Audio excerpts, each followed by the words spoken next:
Hello, everybody. Welcome to Writers with Purpose. I am Melvese from Written Words Publishing. Before we get started, let me remind you all to like the video, follow on whatever platform you're watching on, subscribe, share the video for anybody you think may be interested in hearing about the story that we're going to talk about today. So like I said, I am Melvise from Written Words Publishing. And at Written Words Publishing, we envision a world where every storyteller, regardless of their background, has the opportunity to share their voice, shape narratives, and impact the world through the written word. And today we have Robyn Roy as our guest. She is the author of Save Them, what starts as an unforgettable voyage turns into a high-stakes international thriller. A gang plotting to seize control, a ship full of passengers in danger, an untouched continent hanging in the balance. Save Them delivers danger, mystery, intrigue, romance, and a powerful reminder that every little living thing on this planet matters. So we are going to bring Robyn up to the stage with us today. How are you doing, Robyn? Hello, Melvise. I'm great. How are you today? Thank you so much for having me. I am awesome, and I am pleased to have you on the show today. So tell us something about yourself and tell us your purpose for writing Save Them. Okay. Well, I live in Michigan and I have always wanted to write a novel. English was always one of my best subjects in school. So one day I was talking to my mom and I mentioned it, and she says, I didn't know you wanted to write a book. She said, you should write about Antarctica. But she says, nobody writes about Antarctica. And I says, yeah, that's a valid point. So a few hours later, this started to percolate in my head. And I just knew I was going to write the book. I was like, okay, I'm really going to write this book. I researched Antarctica for about 3 months before I wrote a word. I really wanted to know what I was writing about. That was important to me. And as I started writing the book and formulating a plot, about maybe halfway through the book, I came upon an actual fact about Antarctica, which was 500 billion gallons of oil off the coast. And Russia discovered it. And Russia wants it. And I thought, this is important. And it's about the place that I'm writing a book about right now. That this has to go in the book. It just has to. Even though the book is fiction, I was like, it has to go in the book because I wanted to be able to, in places like this right now, say that is an actual fact. Mm, that's awesome. So how long ago was that you discovered that Russia's interest in the oil in Antarctica? So if I remember correctly, that article may have actually come out in 2023 or 2024. That was the first time I saw any news article saying that they had discovered it. So ships from all over the world, many countries have been mapping the Antarctic Sea with their radar and whatnot. And I believe that is how Russia discovered it. And I'm sure they probably maybe even didn't want to tell anybody. I don't know if that's a fact, but now people know. And it's scary to me because I worry about what people are willing to do. Yeah, when it comes down to money, unfortunately, there's no holds barred on some things that people will do if it means they're going to make their pockets a little fatter. When you were doing your research on Antarctica, so Antarctica is a continent, right? But nobody there's or do any of the other, you know how like the UK owns islands and the US owns, islands and things like that. Does any other country like have any type of stake in Antarctica Many countries have research bases there. Um, But just because they put a research base somewhere doesn't mean they own that land. There is an Antarctic Treaty back, I believe, in the 60s. This is how countries decided to handle it, because originally that's what they were doing. They were going there, planting their flag and saying, this part of Antarctica is ours. So they decided to go with a treaty, and not every country has signed it. But the treaty was, we will work together, Antarctica, for research. It is not for profit.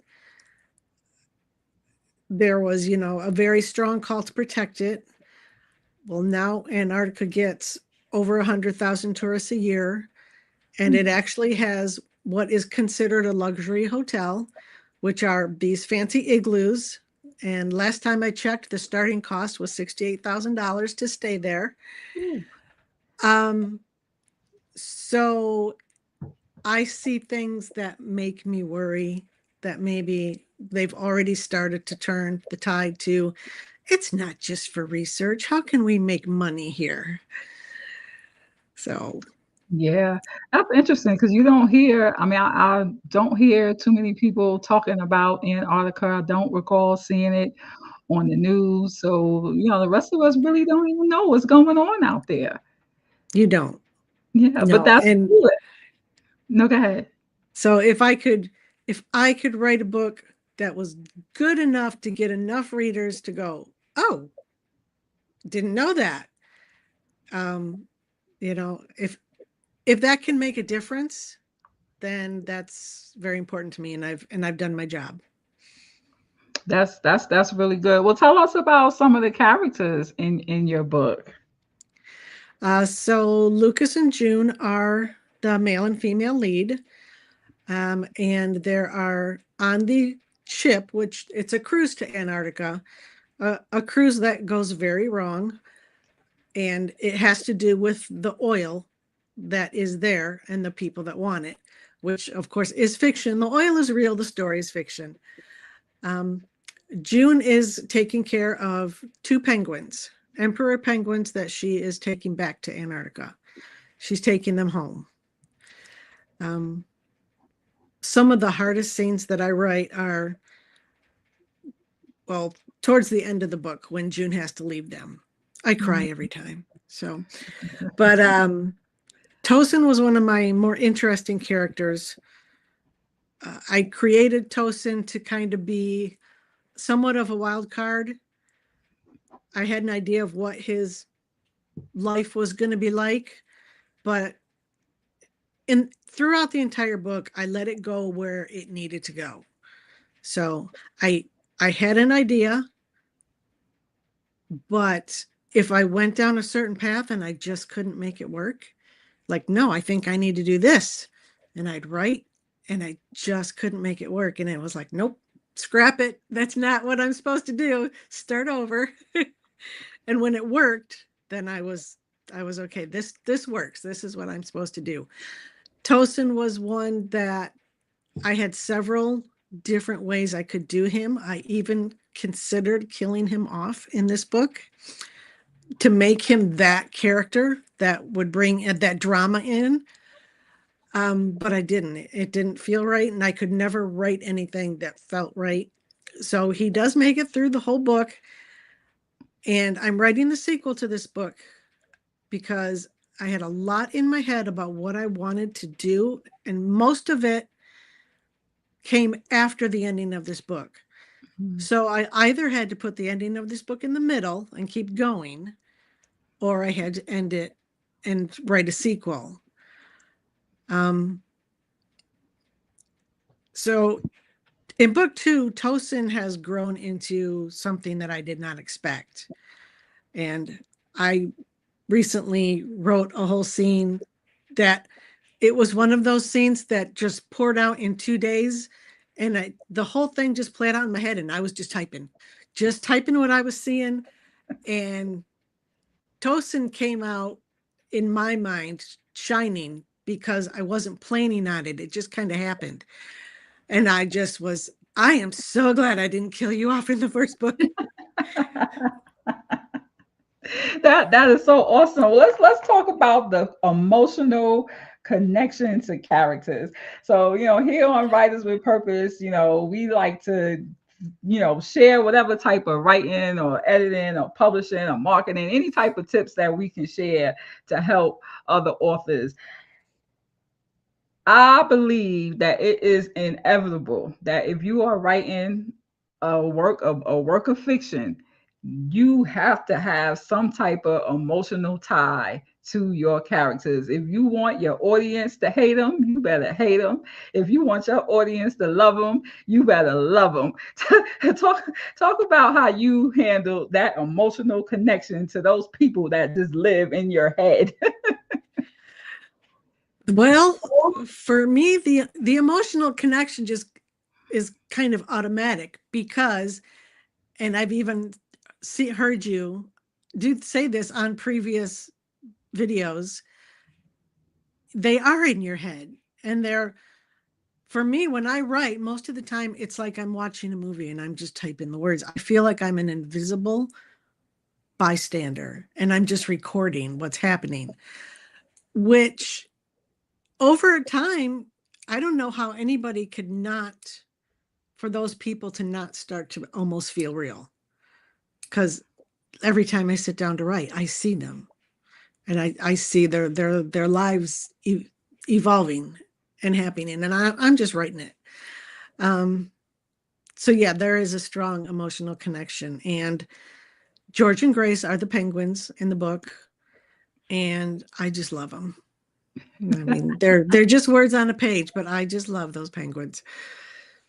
That is so awesome. So did you have to do some research on penguins in order to make them characters in your book? I did. I knew I wanted penguins, and I had to research what species they were going to be.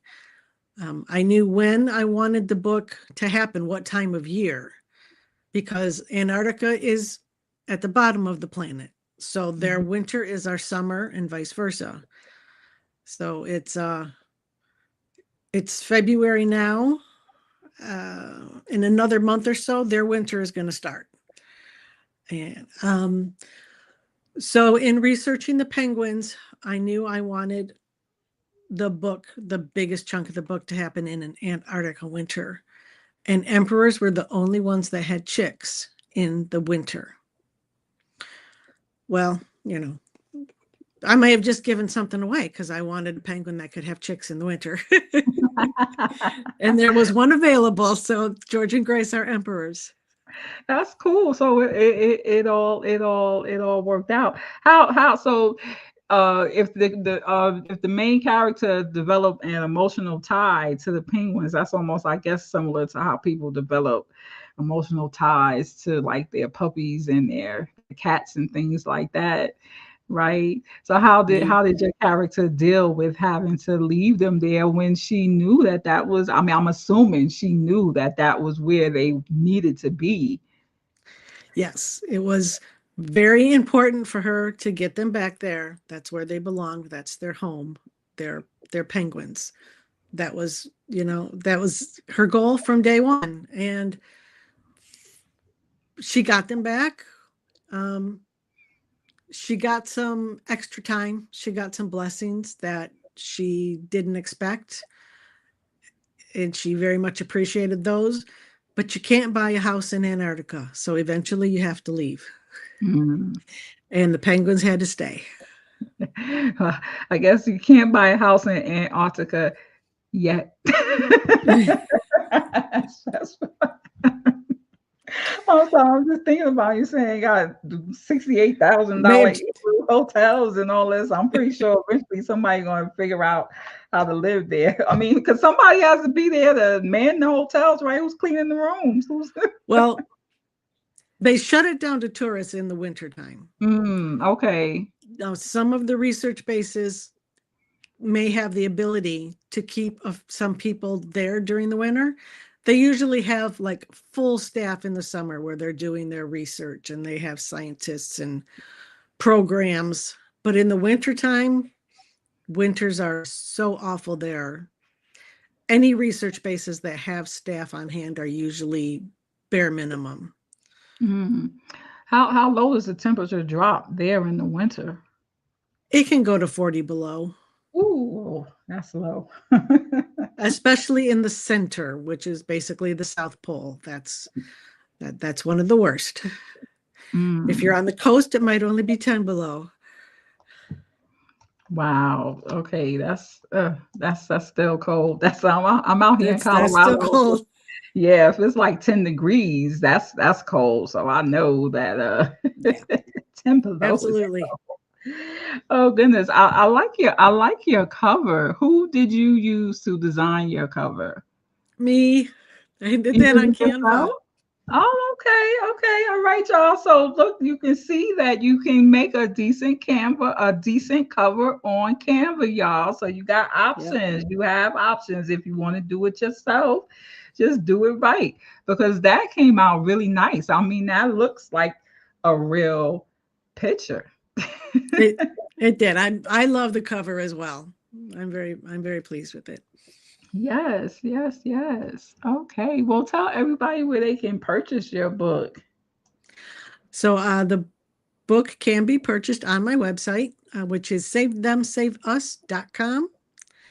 And it is scrolling along the bottom of the screen right now. If you do go to my website, which I do completely by myself, so if it's not perfect, please forgive me. I'm trying. But I also have some short stories on there and some other tabs that you can click on. I spent 3 weeks in South Africa last summer, and I've got some pictures on there and some animal facts and things like that. That's cool. How did you come up with your title? I knew it was going to be this cruise to Antarctica, and I knew there would be some danger. That title I picked before I brought the oil into the plot. Um, but I knew there would be some danger, and I knew there would be penguins. And the title was basically there's a good chance that people's lives may be in danger, and maybe even the penguins' lives will be in danger. So it was save them, and that meant everybody, not Cool. just the male and female lead, not just the captain of the ship, everybody. Wow. That's awesome. So the main characters were they passengers on the ship? How did they get to Antarctica? Were they passengers on the cruise ship? They were in passengers on the ship. So what's the time span from for the story? Well, the ship part of the story is only 2 days because most cruise ships leave from Ushuaia, which is the southernmost point of South America, and it takes 2 days to get to Antarctica. Um, so by the time they reach Antarctica, they figure out what's going on. They figure out that people want the oil. They manage to take care of business, but when they get to Antarctica, they basically the cruise line orders the ship evacuated. They're like, Mm, listen, we got bad stuff going on and liability reasons, and we can't have all you people here. We don't know what's going to happen. So you have research bases near the Antarctic Peninsula. There's lots of them, all different countries. So in a situation like that, when you're looking at perhaps a hostile takeover of Antarctica territory, well, every research base is going to raise their hand and say, what do you need? Because they ain't coming and taking over our base. What do you need? mm. Okay, that works. Well, we have a viewer here who put a comment in the chat. He says, "I had 3 questions, but they were answered," and that is a nice cover. Well, I am extremely grateful that Thank we were you. able to answer your questions, Irvin. That means I'm doing my job, right? I asked the Yes, right question, absolutely. and you answered some of the questions I was going to ask before I even asked the questions. So that worked out perfect. Very But good. thank you for watching. Thank you for watching. And yes, that is a nice cover. Let's just look at it one more time before we go. Yes, because some people, I mean, the phrase has always been, don't judge a book by its cover. But we all know that the cover is the first thing that we see. And if the cover is not appealing, chances are we're not going to pick it up. We're not going to turn it over and read what the book is about. We're not going to buy the book. We're not going to read the book if we're turned off from the cover. So you also just keep that in mind and make sure that when you select your cover or you have your vision for your cover, if you do it yourself or you pay somebody else to do it or you just use some stock photos or whatever you do, just make sure that it's not only pleasing to your eyes, but think about your readers. You have to think about what would be pleasing to their eyes. And that's when it comes down to the picture, to the fonts, all of that. Just had to share that information with you all. Thank you very much. That cover is basically the book. Like for me, I'm like, that's what it is right there. Yes, June yes. and And then Lucas and George and Grace. June and Lucas and George and Grace. And then after you take your cover into account, you gotta think about when somebody picks up the book after they see the cover, that's what made them pick the book up. They're gonna turn it over and look at the back. So you gotta make sure your back matter is intact also. Okay, you will keep Yes, that in mind. very All right. important. Yes, I'm sorry. The publisher and me just can't help but share share anything Uh, that is going to make somebody's book better, especially out here in the indie world. It's hard when you're an independent author and you have to do everything yourself or pay for everything yourself and create your own website, do your emails, do your posts, write the book, the cover, all of that stuff falls on you. You got to make sure you do it right. You got to make yep. sure you do it right. And us authors can use all the help we can get. That is for sure. So now another way that you can help authors go by save them. And after you buy it and read it, be sure to leave a review. Leave a review. You can leave a Very review wherever important. you purchase the book. And if you can't leave a review on the site where you purchase the book, you can go and leave a review on Goodreads. Anybody can leave a review on Goodreads. Okay. So, yeah, if you want to really support authors, leave a review. All right. Robyn, is there anything else that you would like to tell our viewers before we get out of here today? I hope everybody has a wonderful 2026. Take care and be safe. Yes, you all. Y'all take care and y'all be safe. And we will catch you on the next episode of Writers with Purpose. Bye bye, everybody. Bye.